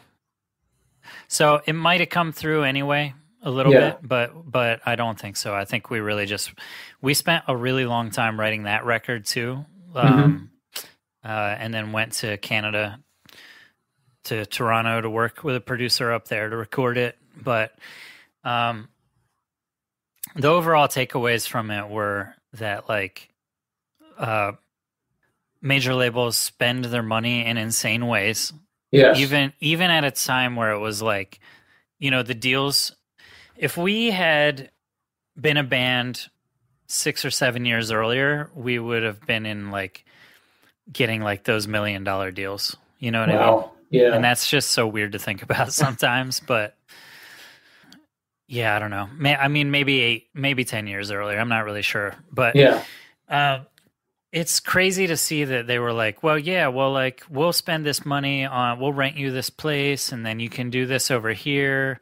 And then if you need this studio this long, and it's like, why don't you just give us that money and we'll go do this thing over here. I mean, I think the money that was best spent on that was, in my opinion, was probably sending it to get mixed by Rich Costey, who mixed it. Mm-hmm. I think that like really brought the record to life. But it was an insane amount of money, like twice as much to mix that record as it was to record most of our records. I would say. Yeah. So when you spend that kind of money, does the label bill you for it, or do they cover it? You have the like, do you end up in debt? That was all part of the deal, essentially. Yeah. I mean, there's always some sort of like you're recouping shit forever, but there's different types of royalties. So you start getting some of them earlier. And then there's like the overhead of the royalties that are still being recouped. But I fucking hate talking about business and finances. So, well, I'm going to ask a couple more questions. So bear with me. Did you? I imagine did you make more money at that time, or was it like the same?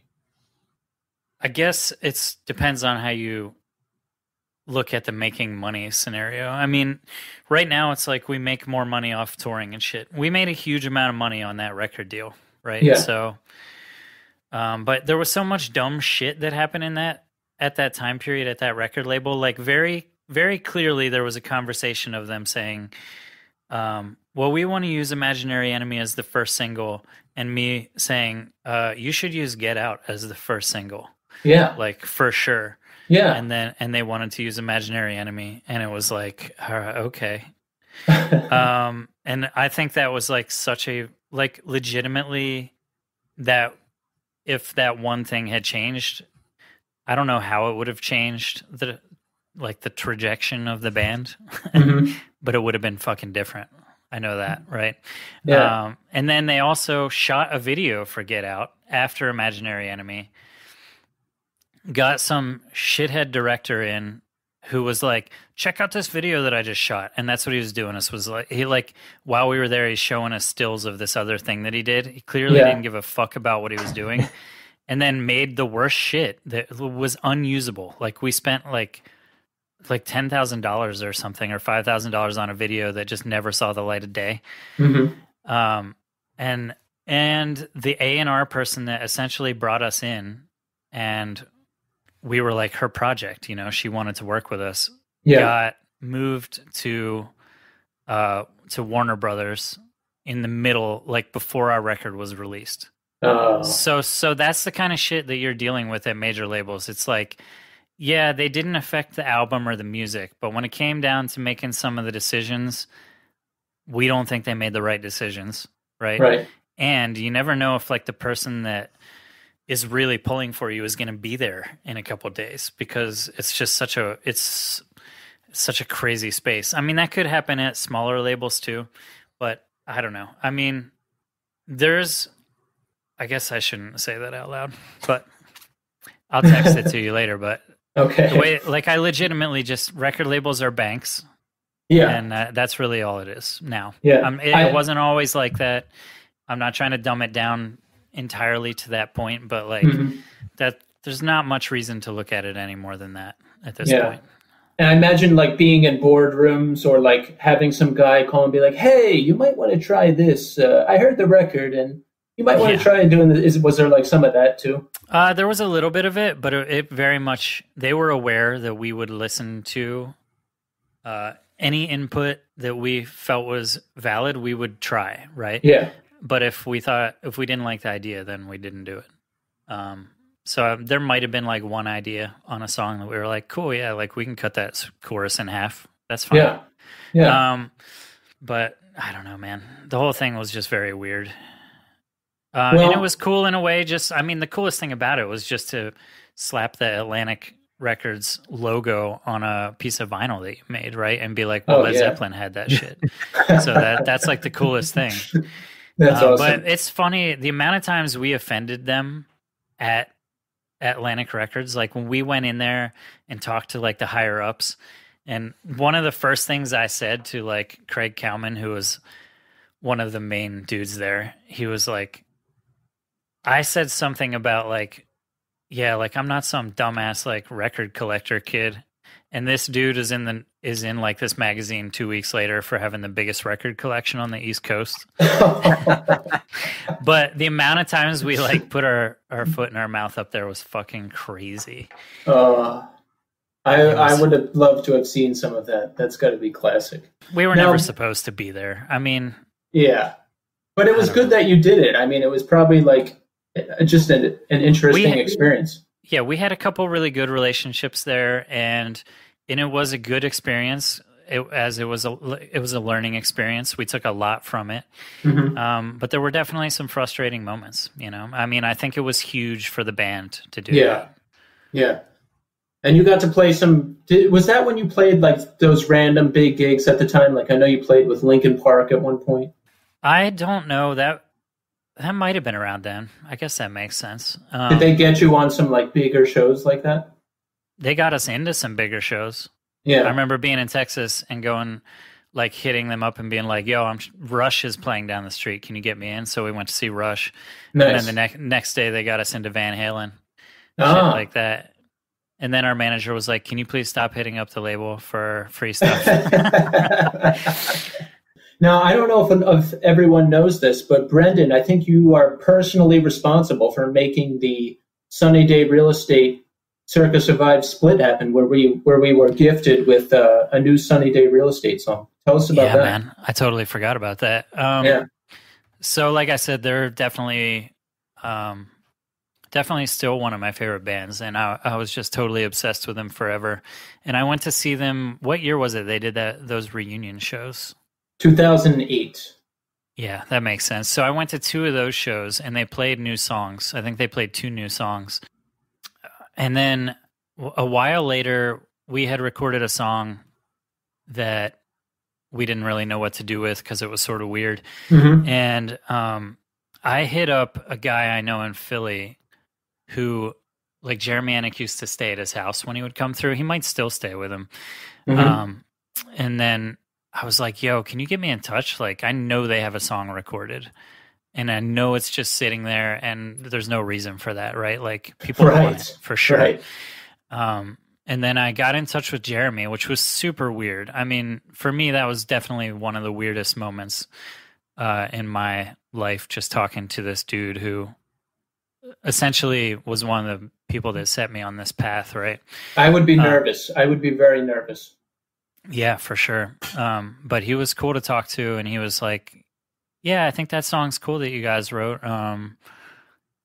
You know, I don't know, like, I don't really." He was very inquisitive, had a lot of questions about how we would do it and if I thought people really would want to hear it in that way, and sent me like copies of different masterings of it to see what I thought about them. And I was just like, this is crazy that this is happening right now. You're asking for my opinion about like this song. Like, first of all, that song is fucking awesome. It's so good. I remember being at a party and when the split was out and I was playing it for everyone and I'm like, my friend made this happen. This song is so fucking good. And but everyone there like listened to such lame shit. They didn't even care. I was like, dude, like you don't realize what's happening right now. Yeah. I didn't write the song. I want to make sure that's clear. I didn't make it happen per se, but I mean, that's just really cool. They were down with it. He talked to the other guys and they were like, yeah, that's cool. Let's do it. And we got it out and it's just, I'm like super proud of that, proud of making that happen. Yeah. And I'm glad you did. It's such a good song. And I know there's like more unaired material out there somewhere, and I really, really hope we get another record one day. That would be the best. Well, now, I wanted to say one thing real quick. Yes. I think if This Day Forward had made one more record at the time, not now, but at the time, that it would have been the best This Day Forward record. I don't know why think so. I think that, but like if we had more time to grow together, kind of, then again, it might have been in total chaos and we might not be friends anymore. So now, Brendan, Circa Survive is one of the more popular bands I know. So I want to ask you some rules of rock. Think of this from the perspective of me and you, not just some random person on Instagram or whatever. So I want to know what's okay and what's not okay.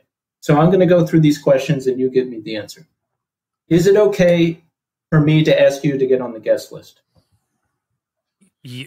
For you personally? Yes. Not just some hambone off the street. Not just some random person online or some random, we're talking me.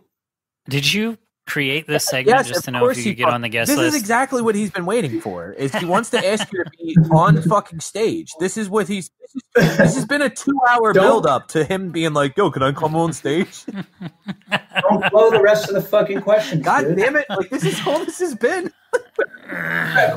Question 1. Is it okay for me, Keith, to ask to get on the guest list? Yes, it is so frustrating for me when a close friend does not talk to me about that. Okay. And then later they're like, I didn't want to ask. I'm like, yeah, because I always think I'm bothering you guys. So that's not the case. I mean, I get it. I totally get it. But at the same time, it's like, all right, now that conversation's been had, just fucking ask me next time, because I've had to tell Mike like 1,000 times. You know what I mean? Yeah. Like, or he'll leave a show. He'll fly to fucking Denver, leave a show, and then be like, that was great, man. See you next time. Didn't want to bother you guys. Mike, you flew to Denver. What are you talking about? Yeah, I've done that move. We too. want to see you. Denver, but we want to see you. Yeah. Okay. So number 2, is it okay for me to ask what time you play? Like, let's say I'm going to 2 shows on the same night and I need to space it out. Sure. Okay. Number 3, is it okay to ask to hear an advance of a new song or album? No. Okay. Why? Because I don't want to give it to you. Don't put me in that position. Some people are totally fine with it. Wait, what was your question? Like, let's say you have a new album coming out, and I'm like, yo, can I hear it beforehand? Like, before everyone else? No, you got to come sit in my car with me, because I'm a person who has anxiety about shit, right? So I would be the same way. Yeah, okay. I don't want to be the guy that leaks it. Everybody's different about that, though. So. Yeah. All right, number 4. Now, sometimes I see people on stage watching you guys, like fucking Mariakis is always up there. How does he get up there? Does he ask you and then you let him, or do I have to be asked by you? How does Is it that Nick work? or John? Because I have different answers. John. Always John. I mean, if you're backstage with us, and you're hanging out, it's fine.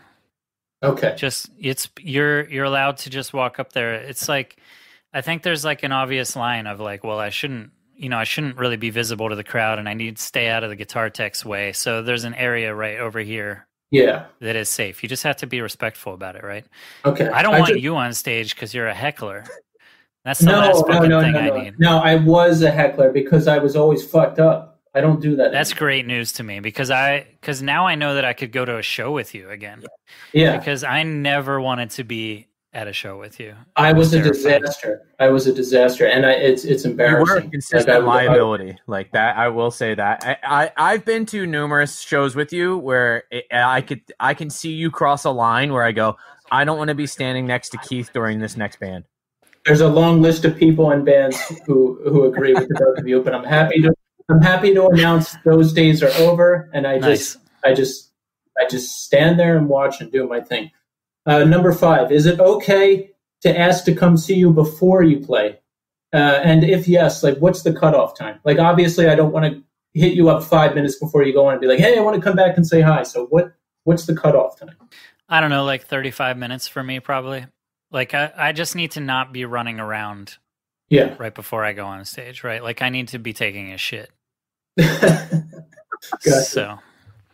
And number 6, you've already answered. Is it okay to come see you after you play? And that's always a yes. Yeah. I mean, that is a time where it's like, I think Anthony is super drained at that moment, and he needs space after a show. Right. And sometimes I need, like, I think you should give the band like 5 minutes or 10 minutes or something, and then absolutely come hang out. Okay. So now I know. That will lift my anxiety moving forward. He's slowly crossing out this. Ask to be on stage. So here's the thing. He sent all you have 100% thought this through in terms of, like, next time you guys are playing anywhere near him, be ready for this exact same set of questions, except in reverse order of being like, hey, you guys are playing here. Can I come? Can I come backstage? Can I come on stage? Can I jam with you? Can I be the guitar tech for the night? So what's your favorite part about being in the band? Oh my God, so many things, bro. Like so many things, man. Honestly, I'm not sure if I could say anything particularly smart about it, but playing a show is something that I miss really bad right now. Yeah. The outlet of that and the connection of that, there's nothing else like getting high or getting drunk or having sex or like, you know, none of those things fulfill this thing. It's completely different for me. And I imagine everybody has their one thing that does that for them, hopefully. But for me, you just can't get the outlet from exercising and listening to music or whatever that you could in being in this atmosphere. And, you know, like that's something that like Tommy, I think you said on one of the first podcasts is like, there's something about just the community of being in the moment with everybody that is so powerful, right? Like, and especially for like smaller shows. And I think we try to create that atmosphere at most of our shows. Yeah, and a Circa show in particular has to be amazing to play because everybody is going off, and not in a bad or violent or crazy way. Everyone's going off having fun, and everyone knows every word to every song, and they're shouting them back at you. So it's crazy to hear everybody singing along. Yeah, I've never seen that for any other band. Yeah, it's also funny to think that like we used to have those shows where people would beat the shit out of each other back in the day, right? And now it's like we've stopped so many shows where Anthony's like, "Yo, did you just hit that guy? What the fuck are you doing? Yeah. You can't do that shit here," and everybody claps. Yeah. And it's like now that's happened so many times that I'm like, can you just please stop doing that? I just want to play this song. And what's the worst part about being in the band? What's the worst part? I mean, the worst part will always be not being able to be present with your loved ones. That's all. I think that's always the hardest part about a band, right? Having to adjust to two completely different lifestyles. Yeah. And the people in your lives have to also adjust with you and be patient with that. That like the dynamics are going to change when I come home. I can't jump straight into parenting, even if I want to, or like disciplining because they're both used to a certain way of doing it, and I can't just jump in and start doing it, or it fucks everything up. But yeah, I mean, I used to come home from tour, and I've come home even having a family now and said, "Yo, love you. I have to go to an Airbnb and just sit by myself for a day." Because I've spent so much of my life like living in a box with people.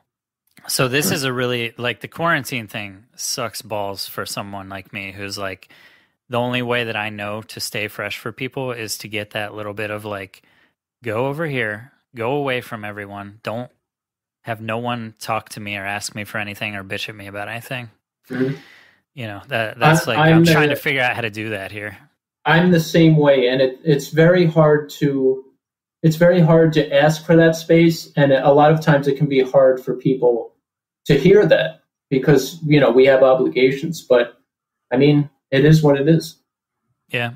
Tommy, I'm trying to figure out if did we come to your house in Pittsburgh back in the day? And no, I never lived in Pittsburgh.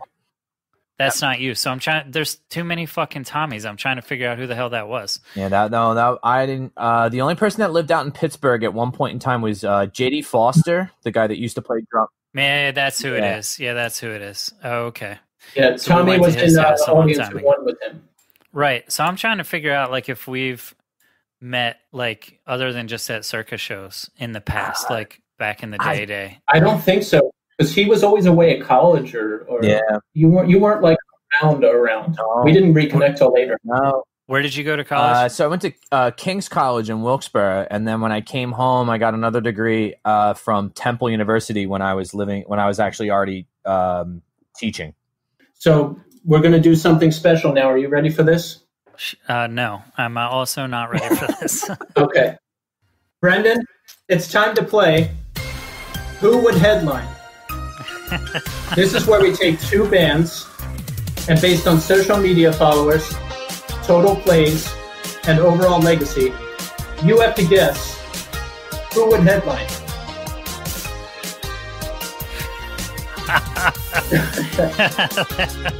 Brendan, are you ready to play?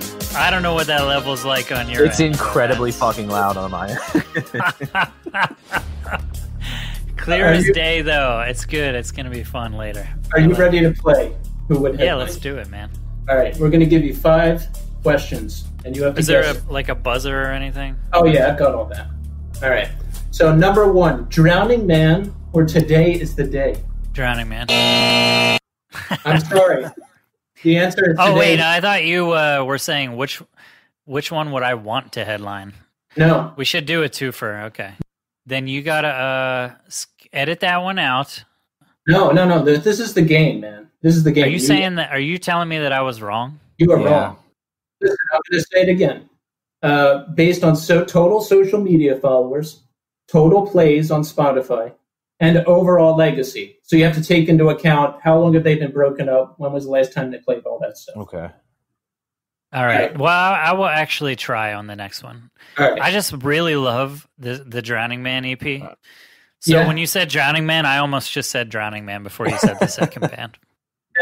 That's one of my favorite. That is How to Light Cigarettes is one of my favorite hardcore records of all time. All right. Well, I'll try not to fuck this next one up. Yeah, please don't. Number 2, Texas is the Reason or Promise Ring. Now that's if they played a show together today in 2020. Texas is the Reason or Promise Ring. Ugh. What? This one's difficult. Yeah. I guess Promise Ring. You're right. It's Promise Ring. So moving on. Texas is the Reason was huge for me. Oh god. Like for playing guitar. Oh, me too. They pretty much. I just pretty much borrow from them. They taught me how to play guitar. Yeah. Basically. Number 3, Grateful Dead or Led Zeppelin. And nobody's dead. You're saying in these bands. Nobody's dead. Everybody would still be alive, and they all original members. And so, when did they stop playing?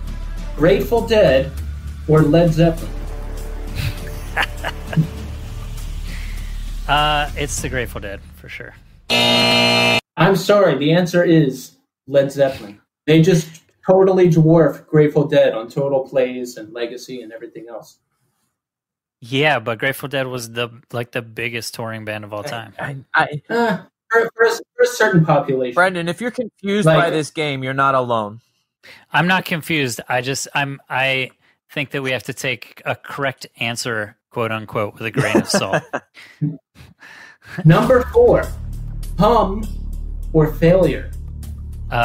Failure? I just saw that show. Failure headlines.